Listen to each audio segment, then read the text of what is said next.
Hey, we are here with the five favorites. I have special guest Tran Nguyen, who did our wonderful cover of You, Me, and the Nightmare Painter, both for the US and UK edition, the trade edition. And she has wonderfully come to be part of our book club, and I am grabbing her for a five favorites as well. Thank you. Thanks for having me. Yeah, my pleasure. We're going to talk about book covers. Okay. Big surprise. I'm excited. Right? Yeah. How did you start doing cover illustrations? So I actually started out doing gallery work first, right out of college, and then I slowly trickled my way into commercial work, doing spot illustrations that led to magazine covers, and then ultimately it led to book covers. So I've been really fortunate to find my way in there. That's interesting because I know, for instance, some artists I know started in illustration and found their way to gallery work, kind of backwards. Is that more normal, or is your way more normal? I think that's more normal. Yeah. I think I kind of just fell into gallery work. I just emailed a gallery that I really admired while I was in school, and they gave me space, so I couldn't say no. So that's how I found myself there. Right from the get-go. That's awesome. I'll probably have more questions for you about illustrating as we go. But first, we're going to talk about our favorite book covers. And I kind of cheated because I just could not decide. Like, it's like picking favorite children and things. And so for book covers, I'm actually putting mine in chronological order of when I encountered them. And so my number 5 is just the oldest one on my list. And it is The Hobbit by J.R.R. Tolkien. And I picked this one because he did it himself. And I love that Tolkien did his own artwork. I have this imagination of Tolkien as just this perfectionist who had to do everything himself. And he was Professor Tolkien. And he did it all. Have you ever wanted to write books? I have been. I failed horribly. Maybe in 20 years when I have more guts. Because there are those writer illustrators are a special breed. They're rare, though. Yes. They're very rare. In fact, I hear from illustrators that, and from publishers, like, if you are a writer illustrator, submit your book first, or submit your art first, and then get known for one, and then offer to do one of, to do the combination. But yeah. They do exist a little bit more in like the graphic novel world. They do. Just the few that I can name top of my head is Brahm, who's written his own and did his own cover. But again, a very rare breed. So. Yeah, Kazu. I don't know if you know Kazu, but he does. Kabushi? Yeah. Yes. Yes. Does middle grade graphic novels and is the writer illustrator. I went on when I was in college, I went on a study abroad Japan trip, and he was the guest of honor. Oh, was he? So, small world. Oh, that's really cool. My kids just love Amulet, and I think that it's rare to find something that someone can do both really well. Yeah. And obviously, Tolkien, he's not a classically trained illustrator, shall we say, but I feel like there's just a special charm to The Hobbit and to the maps and things like that. To have the author do his own designs. I agree. So who's your number 5? My number 5 is Sachin Tang, and she did many of the Dragon Age comic covers. So this isn't exactly a book cover. Right. It's a comic cover. It's a comic book, right? And the reason why I love this piece so much, and a lot of her other work, it's really hard to choose, is it encapsulates that 90s feel for me, the 90s anime feel, where it almost looks like it's cell shading, and there's just so much movement in the color and the lines. Even though it's a very static figure, there's just so much going on. It's a really striking piece. I really like you can feel the birds moving. We have it up on the side, which is why we keep looking to the side. You can feel the birds moving. It almost feels like the figure's hair is like a sunset behind, like in almost a horizon line there with these birds flying and things like that. It's really, really dynamic piece. I agree. Yeah, it's her use of color as well. It gets muted, but just a little bit of the yellow and the orange and pop of red at the bottom. Right, just really makes that color pop out. And it's often when you have that sparse use of color like that, it makes the line art also pop a lot more. It does. You do that a lot too. You have I'll notice like a lot of negative space in your artwork, and you'll have really strong like line art. I guess it's ink or whatever, but the strong lines, and then pops of color like on a face, or even sometimes like some metallics or things like that. What led you to that kind of style? So I originally started in my more painterly style, which I think most people would know me for. And then I started getting really burnt out by doing the style because it takes a lot of like rendering and time and preparation. So with this newer style, I started trying it out because it's more spontaneous. A lot of the lines are just, I don't plan it out. So it felt more therapeutic, and this is where that style came from. Okay. I really like it. It's really striking. In fact, I was telling you, I can tell them, I was at a friend's house who is an illustrator, and I was talking to him about, who should I be looking out for? Who are the illustrators? This was maybe 4 years ago, and he had one of your pieces on his wall. And this is Steve Argyle, that you guys all know from working on. He did Secret Project 3 with us, 2 with us, and things like that. And he's like, you need to look out for Tran. She's the next big thing. She's probably already the biggest thing. And so I've always been watching, like, when can I get a Tran cover? And you really have exploded these last few years. We had Wesley Chu on my channel recently, and you've done just an amazing cover for Wes. And I love Wes's work, and I love Wes, and the cover is just so good on that piece. So I heard a mutual friend had told me that he's going to be a guest at Dragonsteel. Yeah, he's going to be at Dragonsteel. And so we'll probably have him more on the YouTube channel, because Wes and I go way back. We actually were in high school together. We didn't actually know each other, but we went to the same high school, which is hilarious. Did you didn't know until way later? Until way later, we met. He's like, I went to high school in Nebraska, and I'm like, well, what's high school? He said, well, Lincoln East. And turns out we were even in the same high school. So that's incredible. Yeah. Let's move on to my number 4. So my number 4, we're kind of still going chronologically to when I encountered them, or kind of to when they were made, I guess, because and I put the Dune covers, 2 of them. I put 2 Dune covers. The first is the original. I'm going to get this name wrong. It's German. John Schoenherr. And then the Sam Weber new covers for Dune. And why I love Dune is, like, I love sci-fi fantasy. In fact, you'll be able to tell all of my books are sci-fi fantasy covers that I picked. And I love Dune because Dune is about the environment as much as the characters. And it's one of these rare cases where you can show the feeling of the book with a cover, like, perfectly. With Dune, you'll see on both of these, it is a sort of painterly background and then a tiny figure. And it's like giant desert, tiny figure. And that just tells you the conflict of the book. It tells you what's going on. It gives you all this world building. And I envy being able to have covers like that are so simple. Like, the Dune covers are just simple, but mind-blowing, both of them. And I really like the original, but the new one is fantastic as well. It's striking, right? When you can make something so simple. I mean, that's a graphic designer's job, but like being an illustrator and simplifying these shapes, but make it work from a distance. Because the whole point is to make sure the customer can, it grabs the attention of the customer on like a bookshelf. Yeah. How much work do you have to do, like, saving space for title lettering and stuff? Is that hard?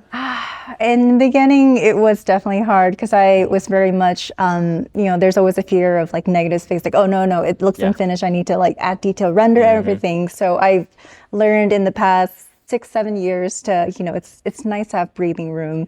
And it makes art director's job easier too. So it's just kind of like holding myself back to not just, let happy accidents happen, and like gestural brushstrokes, leave it. You don't need to like polish everything out.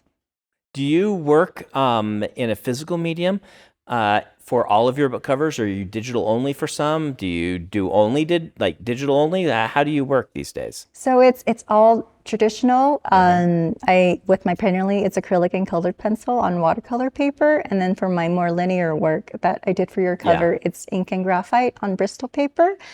But with commercial work, there's edits that need to be made after, and it's very difficult for traditional artists to do like major edits. So the edits tend to be made digitally. Yeah. Or there was one time I had to do a huge, like I had to add like 3 inches of bleed because they decided to shift the type. Okay. So I ended up painting, extending it on a separate piece of paper, and then I just digitally stitched it together, and somehow it was flawless. Okay. So you have to be flexible and figure out how to work with editors. Awesome. Yeah, that seems like it's going to be a lot of work. Just all the things around painting, but we can get into that more later. Why don't we go to your number 4? Okay. My number 4 is The Book of Dragons by Ravina Kai. And what grabbed my attention with this piece is the movement and the textures she uses. It's again very simple shapes. She has a lot of little dragons that make up this large silhouette of the main dragon. It's almost Escher-like, right? Yeah, it's the texture, the brush stroke, the lines and everything, and it looks just like the Hobbit piece. It's simple, but it works so well. The composition is just balanced. I would assume, because I hadn't seen this cover before you brought it to my attention, it is fantastic. I would assume that this is one of those covers where they paint a large painting and then it's meant to be wrapped around the book. So that this left side that has a lot less illustration on it's there for the back cover copy, and then you have the front where the name and stuff could go at the bottom. How is that like? Do you do these wraparounds where you're expected to paint a large painting knowing half of it will be covered completely with text? Yes. So these are really difficult to do because you have to plan everything out, make sure there's space for the text in the back, the spine as well. So everything has to line up perfectly. There's not a lot of wiggle room. So you just have to make sure you get the size correct, the bleeds, the spine, everything. So these are a little bit more difficult to make as one beautiful like fluid composition.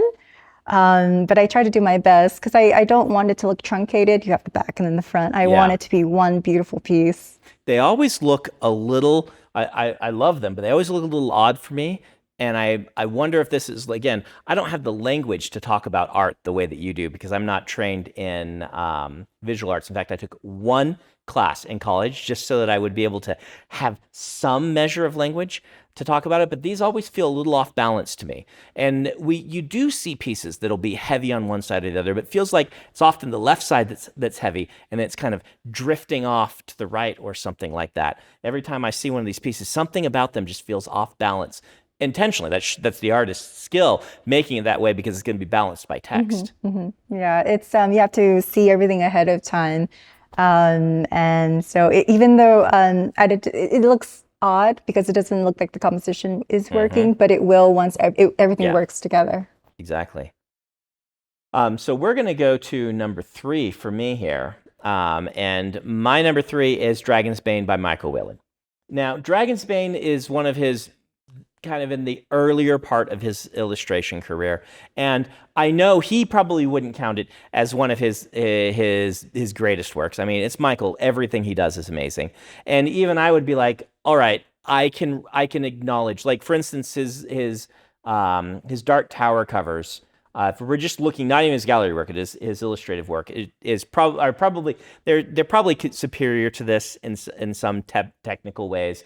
I mean, a lot of the new covers he doesn't do very many, but the ones he's been doing for me are amazing. And by the way, we put a rule on none of my book covers because we want to talk about others. But I am attached to this because it is the first cover that ever drew my attention, and it turned me into a fantasy reader. And indeed, I fell in love with Michael's work for that reason, that he was one of the things that made me into a reader, which then made me into a writer. And I do really like the composition of this piece. It's one of these, I like covers that tell a story. And, it can be a simple story like with Dune, where it's just like, person versus nature. But this one, we've got the dragon, we've got the figures in the background, we've got the mist, we've got it's telling such an interesting story just with the cover. This is the sort of cover that we authors dream about, because it's like people see it and they're like, I have to read this book because I have to know why and what's going on and things like that. I think that's a successful illustration, that it made you pick up and read the book. So one of the things that a lot of new writers get wrong and readers get wrong is that covers are not necessarily meant to be a one-to-one illustration of the book. In fact, I had it explained to me quite well, where someone said, look, a cover is a movie poster for the book. And most movie posters are not an actual scene from the film. If you think of a lot of the classic movie posters, sometimes they're juxtapositions of different scenes. Sometimes they're like the original Star Wars cover. That's no scene, and no scene is Luke going like this in a lightsaber, but it gives you kind of like, this is the scope of this film. And book covers are the same way. Oftentimes it will be a scene that is adapted, but sometimes it's just not. Sometimes it's like, this is to capture the feel of it. yes. What are you normally given? Like, do you, when they say, we want you to do a book cover, do you get like a brief? Do they always send you the book? Sometimes you have to do illustrations for things you haven't read and there's barely any brief? Like, how does it go?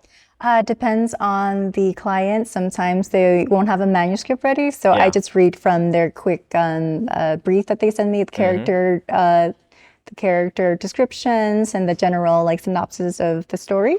But then there are times where I actually get to read the manuscript, so that's always wonderful, because I feel like I get a full-bodied feel of what this is really about, and so I can have more to say with the imagery and everything. So I much prefer having the more information, the better, so that I can like really encapsulate and like capture the essence of what the story is about.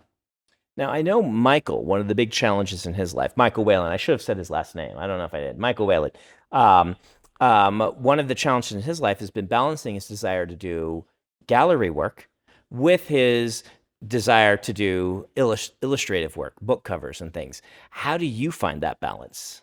Yeah, so they both fulfill a different aspect for me. So gallery work I love because I get to work on my own stories. It's every like something very personal to me. And then with commercial work, it's more about telling someone else's story. It's a collaborative project, so I love that aspect about that as well. So. I think these days I love doing gallery work, but I feel that I do my commercial work, not all the time, but sometimes to help offset, because gallery work is not always the most lucrative. Yeah, and if it is, I assume industry. it's really erratic, right? It Like is. you sell a piece and that's fantastic, but then next month, none. And so I assume the illustrative work's really consistent. It is, yes. Do you find the illustrative work brings more attention to your gallery work? Does it help, or is it mostly just kind of divided off? This is this world, this is this world. What's so great about social media is I feel like they have blended, and people like just find my work from any different markets I'm working in. So, and originally it was gallery work that was starting to get me commercial work, and now that I'm doing more commercial work, those are starting to get me more people discovering my gallery work. So I think it's a great relationship. I would send people to buy your book of illustrations, but it's sold out.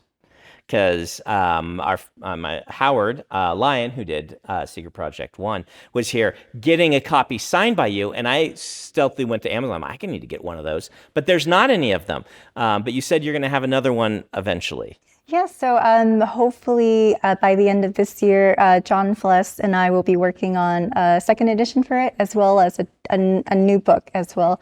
And if you want, I can like go back home and check my studio if there's another copy, and I'll be happy to send you one. That's awesome. So. You don't need to do that, but when the second edition is out, you need to let us know. Okay. We'll let everybody else know on my channel, and hopefully the second edition, maybe you'll do a large enough print run they won't sell out immediately. So let's do your number 3. Okay. My number 3 is House of Mystery by Oh, nope, you got it out of order. So sorry. Yep. No, that's it's I'm butchering this. Lariel. I've never heard him say it, so. Okay, so we'll go with Lario by Tommy Arnold. And what I love about this piece is the amount of breathing room he gives the viewer. There's just so much negative space, but he's not afraid, because a lot of artists, like I said, like when I was younger, I feel like I need to like put something in every corner, and so it takes a lot of guts to do a dust jacket like this with so much breathing room, and it's, you don't even get to see the figure's face, but it seems sinister, and there's just so much emotion coming from it. Man, I really love this cover. Like I said, this is a cover that's telling a story. Like I need to go. It's Tommy Arnold, and I'm like, isn't he an actor? But different. I assume that he goes by Tommy instead of Tom in order to help differentiate that. I have never seen this illustrator before, but I'm always on the lookout. I've found someone new. I assume this is from the Saberial series by Garth Nix, because one of the books is named Lyriel, and I looked it up, and when I was looking, I saw Garth Nix's name pop up, which is one of my favorite book series. If you haven't read Saberial, guys, you're missing out. It is a fantastic book about a teenage necromancer trying to find out what happened to her father, and just a really fantastic book. And I like, again, you pick out these ones with this really these bursts of color and this nice use of blacks and whites and things like that. Did you start with like sketch work and then move into kind of a more painterly style, or were you always like wanting to do full color and things like this? No, I grew up being inspired by anime, so it was very like, lines, not so much painterly, like fully rendered figures. But then over time, when I stumbled upon the technique of like working with acrylics and color pencil, it just lends itself better with like more of a rendered style. But originally, like my sketches are very like linear, but my paintings, it kind of loses a bit of that. So I'm trying to find a way to like bring that back. So. I think you do a really good job with it, because I feel like I can tell looking at like my cover or Wes's cover, some of these ones that you have this really fantastic line work that you've brought color to at in the same time. I sometimes find like I really like great line work, and my concept artists get a little mad at me because they'll turn in these things that they're sketchy and they're a little messy, but they feel alive because of that messiness. Yeah. You can kind of see where they've done the line several times, and I just fall in love with those pieces. And then they clean it up. I'm like, oh, now it's boring. They're like, no, this is how it's supposed to look. Yeah, I know. It's boring though. Go back to the old way. More sketches. I agree, and I have the same problem when I go from the rough sketch to the final sketch to the final. I lose that dynamism in the lines. It becomes more and more static because I'm, translating this to the refined sketch and then to the final. So it loses a little bit of its energy as the process moves forward. So I'm trying to find a new way to conserve that. So my number 2 is me cheating just a little bit. I said we can't do my book covers, and this is not one of my book covers, but it's a series I worked on. This is Fires of Heaven by Dan Dos Santos. So this is the 5th Wheel of Time book. The 4, 5, and 6 of the Wheel of Time are my favorite Wheel of Time books. And when I was working with the estate and finishing off the series, one of the things they wanted to do was a re-release. The Daryl Sweet covers, though iconic, were kind of showing their age. That was a little bit more like fantasy did in the 80s and the 70s, and they wanted to have a new look, but they hadn't really settled on something cohesive. And so what they decided to do was have 14 different illustrators do 14 different covers, or each book given to an illustrator. So normally you'll have one illustrator do an entire series, but this is a 14-book series with a repackaged. So we got a different illustrator for each one. And out of all of those, my favorite was Dan Dos Santos's. I'm biased because I really love Dan's work. I almost put some of his other pieces on here that made me want to ask for him because one thing that changed in my career is when I was young, I just kind of got the covers they came up with for me, which was great because I ended up with Stéphane Martinière, who's just, his cover for Elantris is fantastic, and John Foster came, who was doing all of this concept artwork, came and started doing covers, and so I got an early John Foster cover, so I got very lucky with covers. But some of my friends did not get so lucky, that sometimes things just didn't quite click. And so I started to realize I should be asking for illustrators myself. And so Dan is the first illustrator that I got where I went and said, hey, can I have this illustrator? And I was very sneaky about it because I went to Irene Gallo's blog. She was the art director at Tor. Yeah. And I saw all the covers she was saying, oh, I love this cover. I love this artist. And I was looking for the people that she wanted to work with. And it intersected. She's like loved working with Dan. And I had been looking at Dan's covers and being like, I want one of those, like his cover Green for, anyway, that's the kind of the famous one with with Green hanging upside down in it. And so I'm like, I want a Dan Dos Santos cover. And she mentioned him. So I wrote and said, here's my pitch for my new cover. I think it should be like this, like this. And gee, I think Dan Dos Santos would be really good to do this cover. And so since she had just posted that, she read and she's like, wow, you read my mind. And I ended up getting Dan. That's amazing. I actually did not realize he was your first ever like pick. Yep, my first ever pick. Now, technically I asked for Michael before. But Michael is super, super expensive, and Michael does very, very few covers, and they weren't willing quite yet to get me Michael. I had to work on that for a while. But the thing about Michael is, I don't know if is that I hope this isn't insulting, but I feel like Michael was really ahead of his era when he started doing illustrations. Like if you go back and you look at the 70s and 80s. Like fantasy illustration for a long time, there's some fantastic covers, but a lot of them are very Boris Vallejo inspired, or they are these kind of iconographic covers like Dune that aren't actually illustrative. Or I guess they do illustrate, but not in the same way. Mean, yeah. The Great Gatsby style covers taken to fantasy, and they got very kind of 60s psychedelic and things like that. And then Michael comes onto the scene, and he's like really the first modern fantasy science fiction cover illustrator, and his covers just stood out like they were like nothing else. And I feel like modern illustrators, like he's a modern illustrator, he's doing my newest Stormlight cover, but like the illustrators that came after him like caught up. And nowadays Michael's amazing, but there's so many amazing illustrators. And so anyway, that's just kind of it's like once upon a time it was like you wanted Michael so badly. Now it's just like a wealth of riches. There are so many fantastic illustrators doing artwork. And I wonder why that is. Like, is it because of like the card games? Do you think that there's just more work for fantasy illustrators? Is it the video games and the concept art? Why do we have so many amazing illustrators now? I think so. Yeah, I feel like, and it's more attainable these days to work as an artist, freelance artist. And then, they never used to have concept art as a major in college. So that's available now. There's just a ton of outlets for you to pursue art. There's workshops if you can't do college. So I think, it's just a lot more accessible.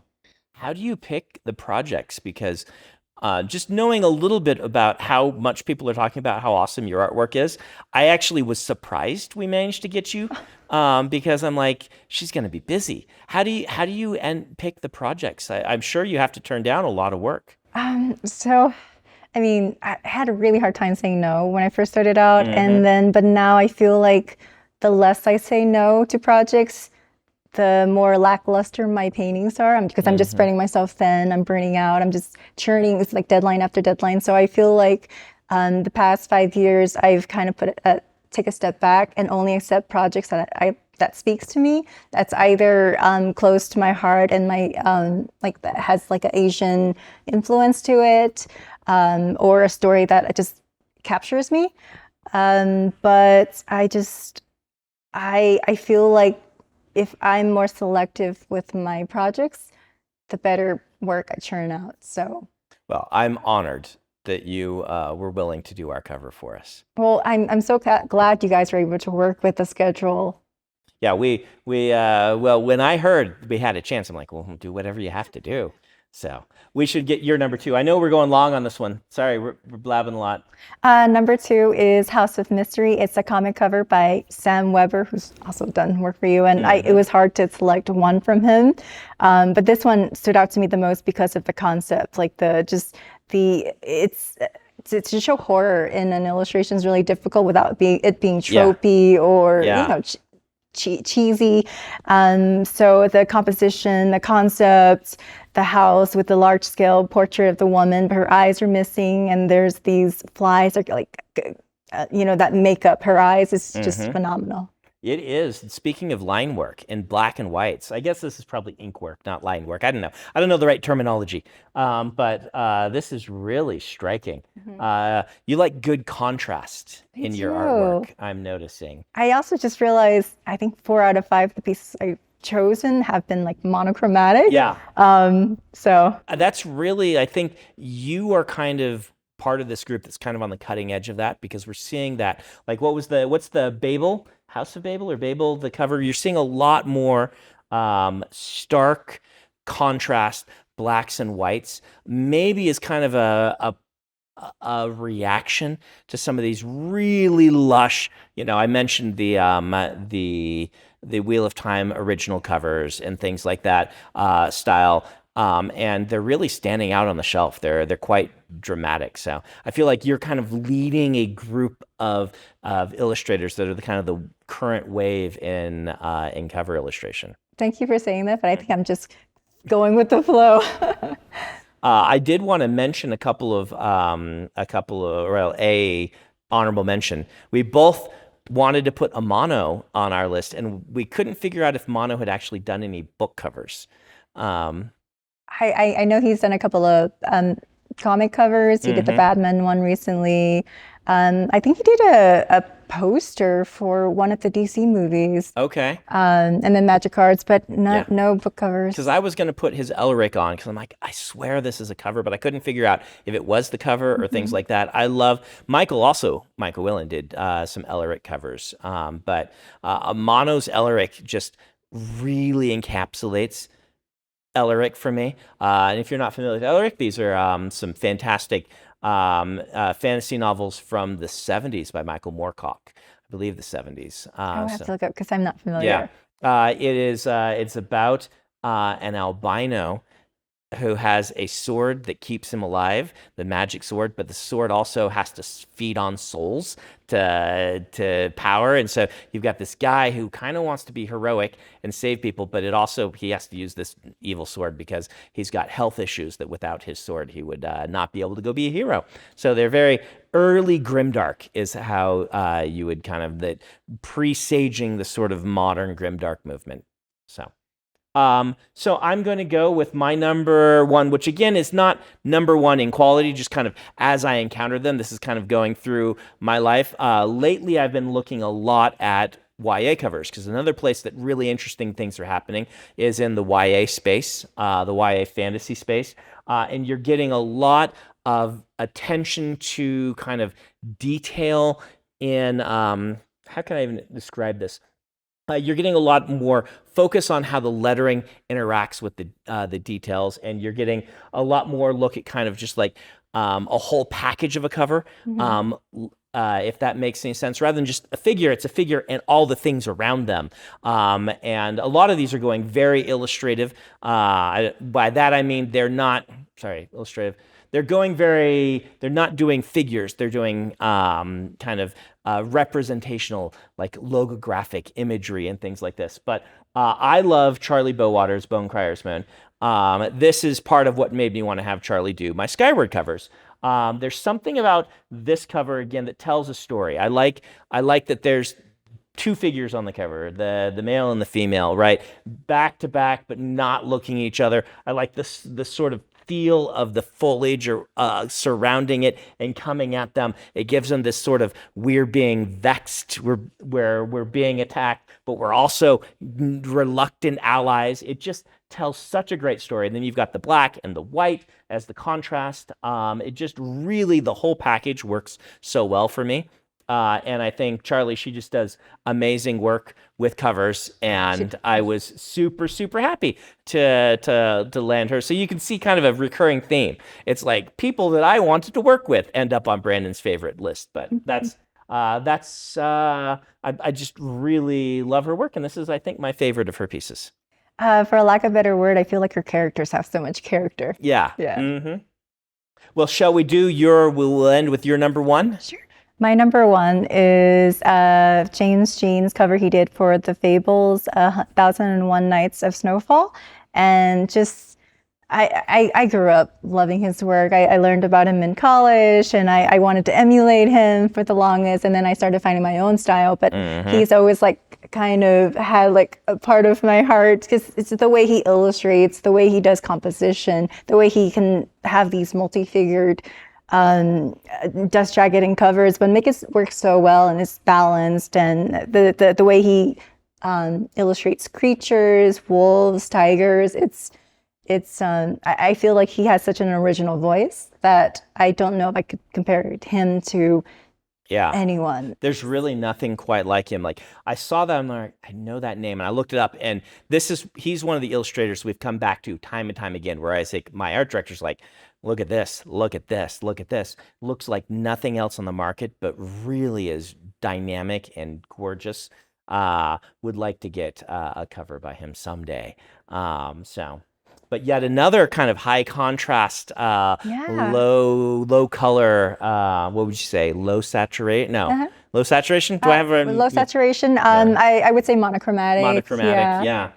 Well, Tran, thank you so much for coming and chatting with us. This was wonderful. And I hope that we will have you back sometime, and that we will see you again. I would love that.